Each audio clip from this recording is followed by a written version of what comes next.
Bugungi reelsda sizlar Sakif va Ferziyusuf bilan to'y to'rti qanaqa tayyorlanganini ko'rib olasiz. Va videoni oxirigacha ko'rsanglar, Abduvali aka to'ylar kun nimaga jahllar chiqqanini ham bilib olasiz. Bugungi tortimiz 5 etajdan iborat. Ularni har bitta qavatini kremlarni tekislab, mastikarlarni chiroyli qoplab, ozoda holda tortlarimizni bitirib, tortlarimizni yarim tayyor holga keltirib, men orada sochimni kestirib keldim. Sababi to'yga bunaqa uzun, to'zigan sochlar bilan borib bo'lmasdi va undan keyin albatta magazinga kirib klassik kiyim oldim. Chunki meni garderobimda klassik kiyimlar juda ham kam. Undan keyin yana uyga qaytdim, sababi уже tortni olib boradigan vaqti bo'lib qoldi. Tortni kamgo'slarni to'g'rilab, уже biz tortni to'yxonaga olib ketdik. Eng hayajonli daqiqalar, chunki tortni dastavka jarayoni bu biz uchun juda ham og'ir va qiyin vaziyat. Sababi ko'p mashinalar bularni ag'darib, to'ntarib olib boradi. Uzr, sar oshirib bordim. Menda bunaqasi bo'lmagan. Biz ham to'yxonaga yetib keldik. To'y уже boshlanib bo'lgan, kelin kuyov ko'rgan, eng avjini olgan payt edi. To'yxonani orqa tarafdan kirib, oshxonada уже biz tortlar yasatishni boshladik. Sababi bizda kam vaqt qolgan. Tortni dekor qilish men uchun eng zavqli jarayon. Agar u meni o'zim oshxonamda bo'lsa, to'yxonada yasatish biroz noqulaydi.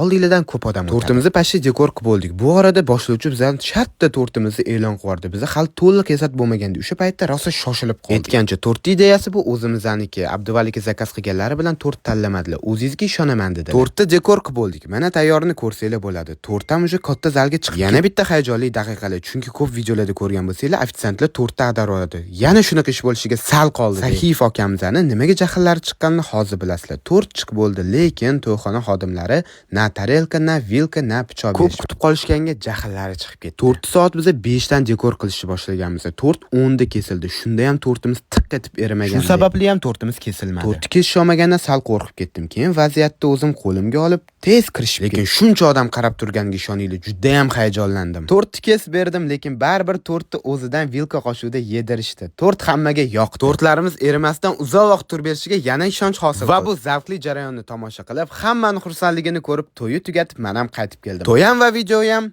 tugadi.